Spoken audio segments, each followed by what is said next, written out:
Arizona Wildlife Views, brought to you by the sale of hunting and fishing licenses and the Heritage Fund, lottery dollars working for wildlife.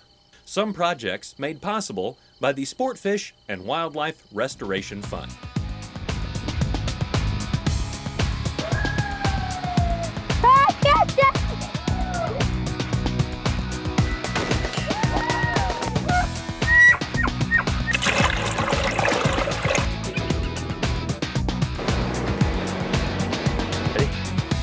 Find birds. Let's go.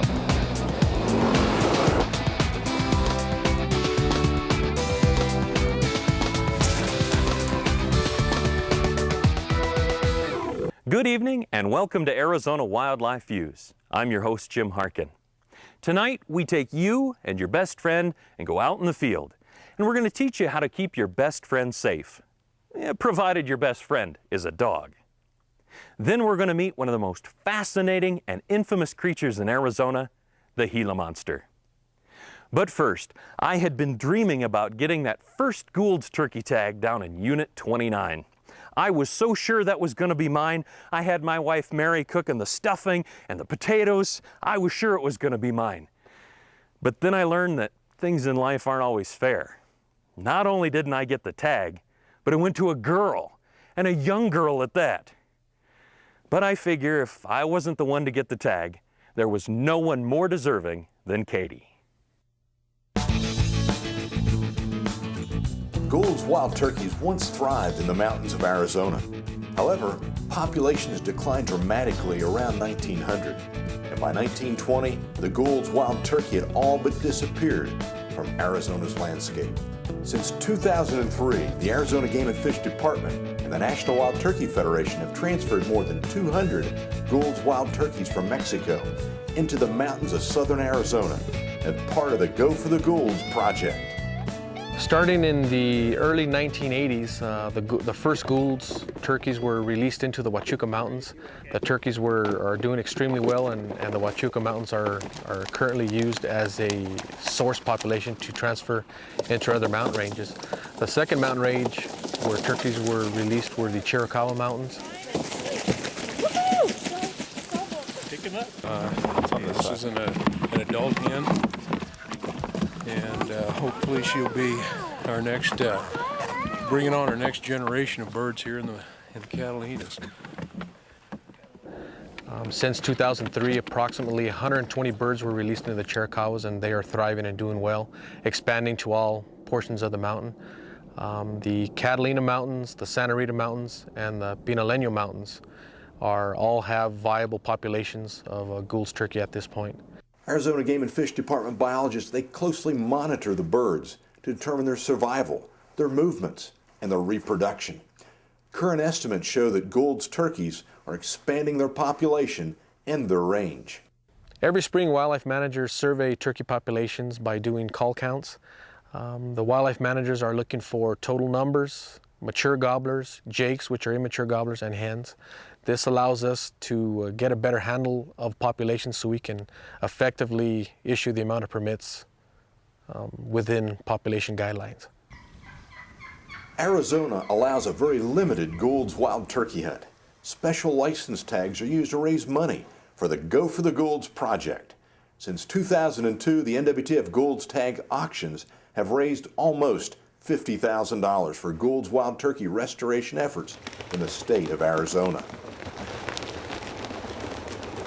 In 2008, the Arizona Game and Fish Commission offered Gould's turkey permits in Hunt Unit 29, the first time Gould's had been hunted there since they were reintroduced.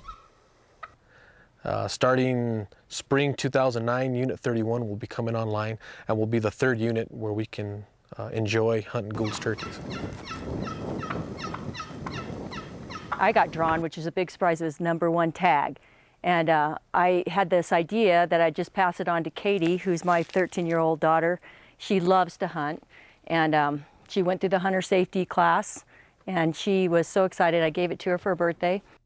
I love my mom. She She like really like knows how much I love to hunt, and like she sees this tag and thinks how much fun I'll have like out here being outdoor looking for turkeys, and she just goes, oh my gosh, I think I should give that for her to her birthday, and like she rocks.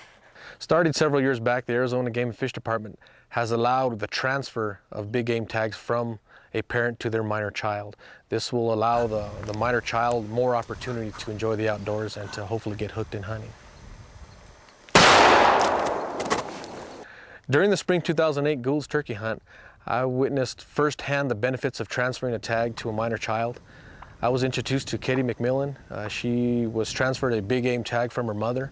She was extremely excited at the chance to be one of the first to harvest a Gould's turkey in Unit 29, and one of the most memorable hunts I've been on in a long time.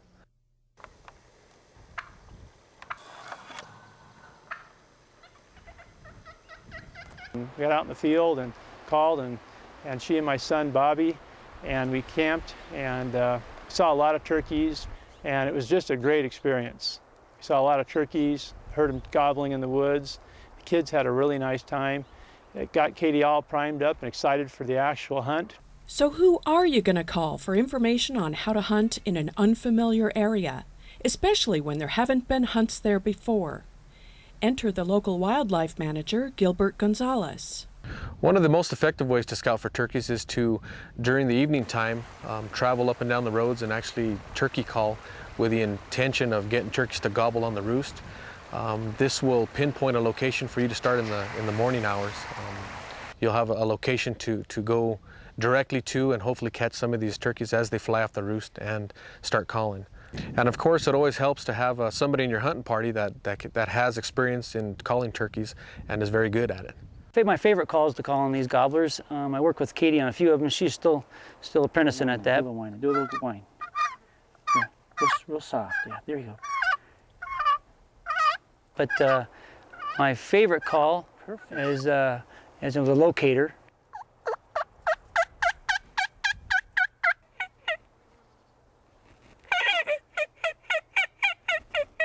And fourth, a couple, 2 or 3 little calls I have, and clicks and clacks, and try to bring that gobbler in. And then I have a final call that I use with my box. I try to whine them in.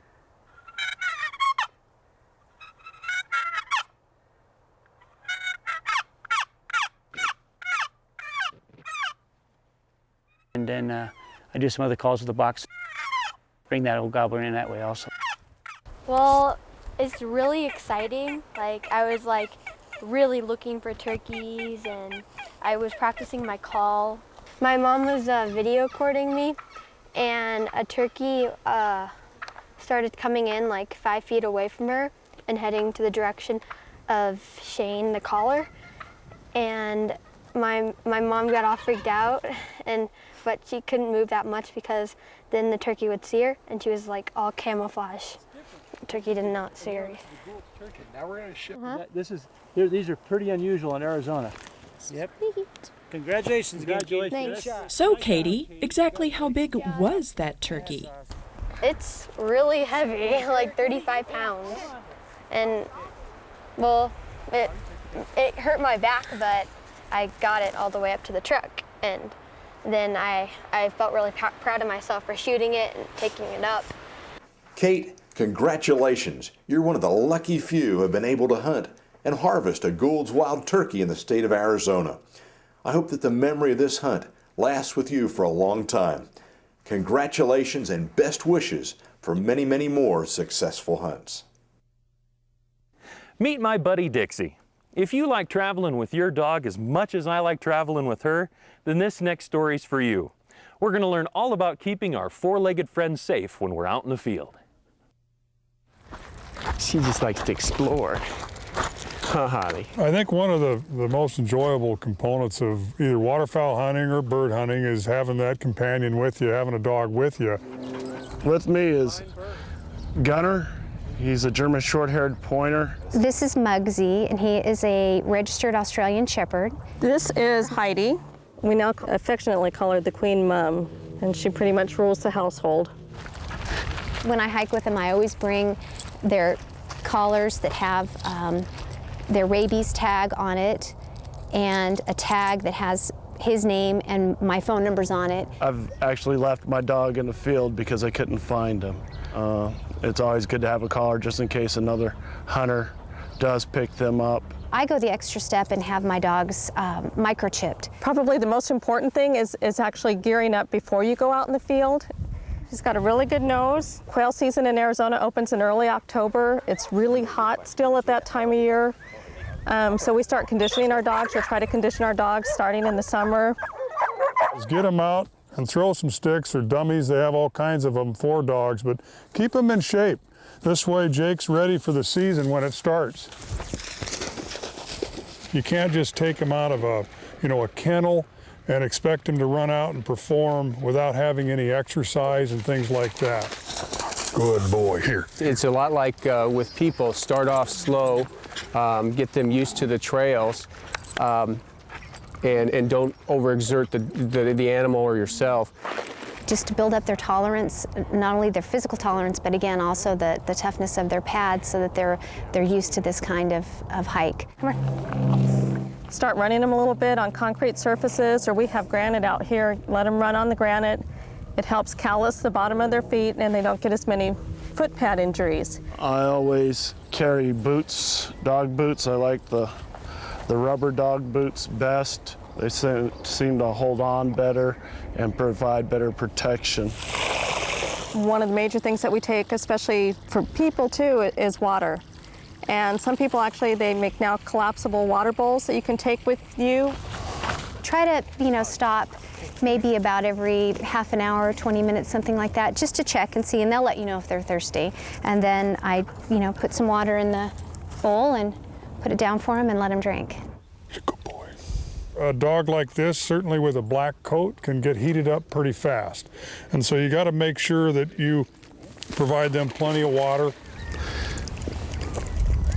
These new backpack hydration systems tend to be very good. You can carry a good amount of water.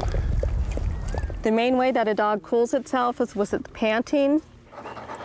So if you see your dog really starting to get lethargic, panting, color draining from the lips or tongue, you're starting to get into problems with the heat and your dog becoming dehydrated. What you want to do in that case, and Heidi's just going to love this, is start cooling them down. Their ears are a good place. Get their ears good and wet. You're such a good girl. Get them hydrated and just let them sit for a while. And they should come out of it. It's possible that your dog could lose consciousness and stuff if it really starts advancing to heat stroke. And in that case, you really need to get them to a veterinary hospital as quickly as possible. Down there is dry. It's just as dry as can be. And the same kind of things apply in terms of making sure your dog is in good condition, has a good healthy coat on them, because our temperatures in the high country of Arizona can drop down into the low digit numbers and sometimes below freezing. If you're in the water, it doesn't hurt to have kind of a dry camo blanket in the blind that you can at least drape around him and let him try to regain some of that insulation in the coat, because these guys will start shaking quite vigorously if they do get cold. Holly. Another thing to consider when you're out here hunting in Arizona, especially in the desert regions, is there's a lot of thorns and spines and things that can get into a dog. If you see him limping, don't be bashful in reaching down and grabbing his foot pad and looking to see if there's a spine or some kind of cactus thorn in it, and maybe have a little pair of tweezers or some pliers or something to assist you in the field to pull some of those things out. Is it out of there? Okay. With the elements, I always take a little first aid kit with me, mainly for cactus. With cactuses, they will self-train. They'll learn to recognize different cactuses and will avoid those areas. Where you really get into trouble is a lot of times the cholla pads fall off nowhere near where a cholla is. They'll get on some other animal and be dropped partway around. Okay. If you're not careful, they'll have cactus on their nose and on their paws and wherever it started at. And so then you've got the enjoyment of trying to pull that all out without then getting it on yourself. And that's what the comb, that's what's great about a comb. It's the best cactus getting rid of device. The dog gets in the cactus, you simply can put the comb between the dog and the cacti and flip it out. Stay. In many cases, in terms of animal safety and pet safety, It's you being able to control that dog that'll keep him out of bad situations. Obedience training will save more dogs' lives than any type of first aid after the fact. Attaboy, attaboy. If you hear a snake buzzing in the grass and you tell him to leave it and come, there's a good chance, obviously if he does, he's going to avoid an encounter with that snake. But a dog that doesn't obey you, you might be looking at some pretty expensive vet bills or even possibly something worse. If your dog gets bit by a snake, the first thing you need to do, one, is try and identify what type of snake it is. And if it is indeed a rattlesnake, don't do any of the old style remedies where they used to slice into muscle and bone and stuff and try to get the venom out.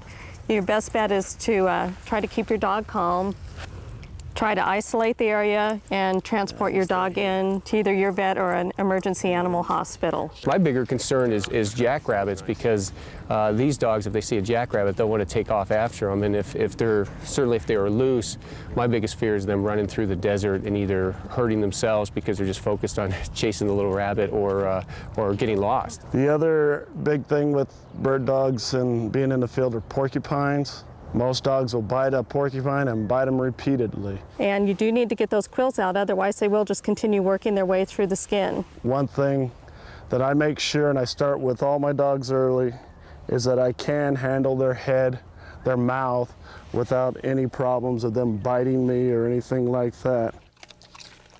Dogs typically don't fare very well when they encounter a herd of javelina. Javelina are really only trying to protect themselves from what they see as a predator. You can have a whole herd turn on your bird dog, and if you don't have good control and able to turn your bird dog in that situation, the results of that encounter can be fatal. Hi guys. It's a good idea to have the number or know the location of a 24-hour veterinary clinic, because they aren't very common, but there are several scattered throughout Arizona. With smaller dogs, you're definitely going to have problems. If you walk your dog off of leash, you're always risking an incident with a coyote, even in the center of town. Generally speaking, if you make enough noise, they'll turn and leave your dog. In town, some people unfortunately will put out food and things for coyotes, and coyotes are not as leery of humans in town as they are out and about. In those instances, you know, I would pick up rocks, throw rocks, do anything that you can just to distract the coyote and give your pet a little bit of a chance. Good dog. Shots are very important. You always want to make sure your dogs are very current on all of their shots, including rabies, when you take them out anywhere. Hi, how are you? Out here in Arizona, people are always out and about, and a lot of people hike with their dogs, so you're going to encounter people on the trail with dogs. And if your dogs haven't been socialized and they're not friendly to people or other dogs, it's not going to be enjoyable for you, and it's not going to be enjoyable for the dog. You're going to spend your whole time kind of trying to manhandle the dog. All right, hunt them up. Most of the sporting breeds, the hunting dogs, the pointers, spaniels, are very active dogs. So you want to have a large yard if you're going to get a dog like that. You want to be able to spend the time with them. The obedience training is really crucial. Very few dogs that end up in the pounds are usually very highly obedience trained, because a dog that's not well behaved is a dog that people tend to get more irritated with, lose patience with, and might send to the pound. Load up. I always transport my dogs in a dog carrier. It's safe for them, and that's his security blanket. He'd rather be in his dog kennel if I'm in a hotel or at home or anywhere, I can leave that open and he's there. So that's where he wants to be. And it's ready for a safe transport home. In my household, he's another one of the family. And he sleeps in my daughter's room, and to him, that's her best friend. And he's treated as such. These animals have a desire to please that's just literally unmatched. It's incredible. I just love my dogs to death. I would do anything for them. They're just wonderful. Okay, Dixie, what are you going to do if you see a Gila monster out on the trail? That's right, girl, you're going to leave her alone. Did you know that the Gila monster is the largest lizard in the United States and a native of Arizona? But monster, that might be a little harsh.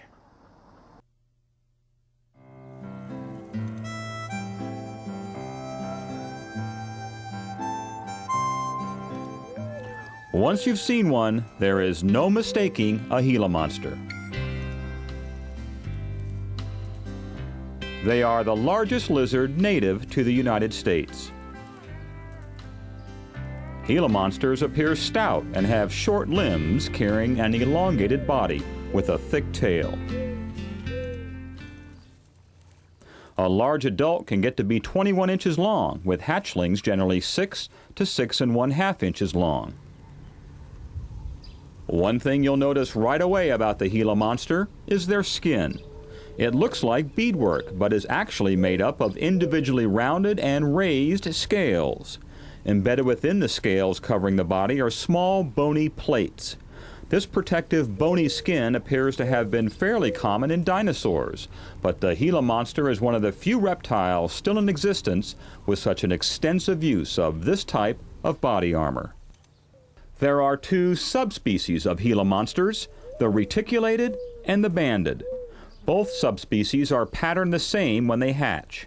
As adults, they have a distinct black body with pink or orange markings. The reticulated Gila monster has markings that are broken up to form a mosaic type of pattern. The banded Gila monster has markings that form an unbroken band across the back. Gila monsters are considered an icon of the Southwest. It's amazing that this is the biggest lizard in the United States. This lizard's one of only 2 venomous lizards in the world, yet we know very little about how these animals interact with their environment in order to survive. Dale DiNardo, a biologist with Arizona State University, is heading up a research effort to determine how the Gila interacts with its environment. The study presents some unique challenges. There's a reason why we haven't learned a lot about Gila monsters yet, is that they're not very easy to study. They're a relatively secretive animal, they're relatively hard to find, and you can't just go out and say, oh, I'm going to go out and find a bunch of Gila monsters. So fortunately, with modern technology, we can take advantage of that and actually learn about these Gila monsters. So we use radio telemetry to actually implant a telemeter inside the abdomen of these animals. So by doing that, they give off a signal in which we can go after and find this animal anytime we want. And this allows us to learn more about where they are, when they're doing what they're doing, and how they're utilizing their environment. So we have 18 animals right now out here radio tracking, which keeps for a very busy time because these animals are quite active. Like, they're active foragers looking for food, looking for mates. They'll cover a lot of ground.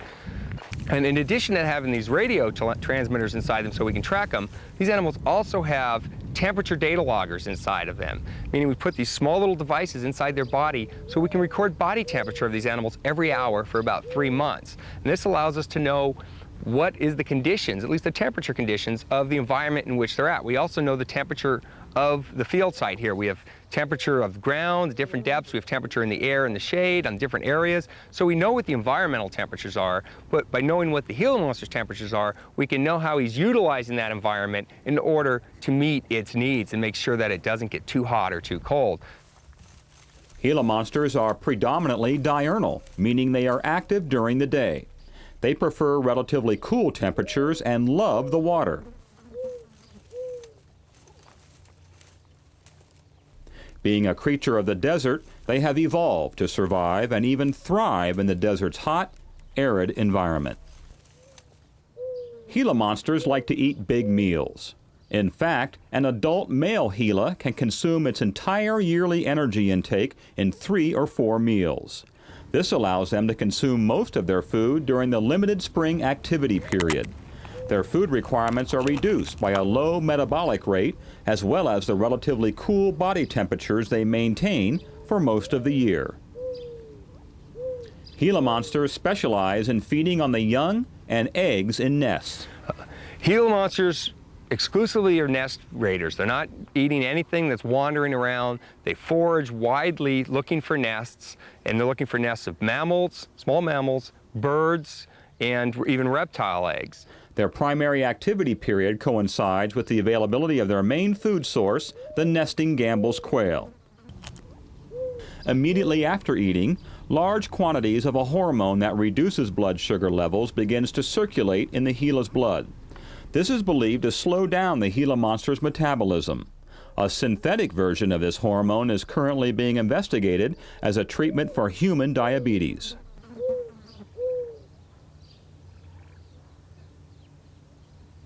Now, look at their tails. Gilas have specially adapted tails that allow them to store fat away for future needs. Most reptiles store fat exclusively in what are called fat bodies or fat pads in their abdomen. But Gila monsters also have fat pads in the base of their tail and down on the bottom of their tail, so they can store even additional fat in their tail. And if you look at a Gila monster during seasons when there's a lot of food, their tail will be extremely fat, and it's fat indicating that they have a lot of energy reserves. And as they go through periods when they can't feed, they'll start consuming that stored energy from their tail and also from other reserves, and this tail will actually shrink down and get skinnier and skinnier, and you can tell how well a Gila monster's been doing in terms of feeding based on the girth of its tail. Remember, if you encounter a Gila monster in the wild, it is illegal to take the reptile from where you found it. Just touching one may be dangerous. They are, after all, a venomous creature.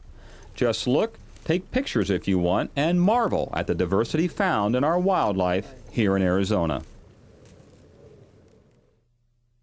And that's our show for this evening. If you'd like any more information about anything you saw on the show, go to our website at azgfd.gov. On behalf of producers Gary Schaefer and Carol Lind, and my buddy Dixie here, I'm Jim Harken. We'll see you next time.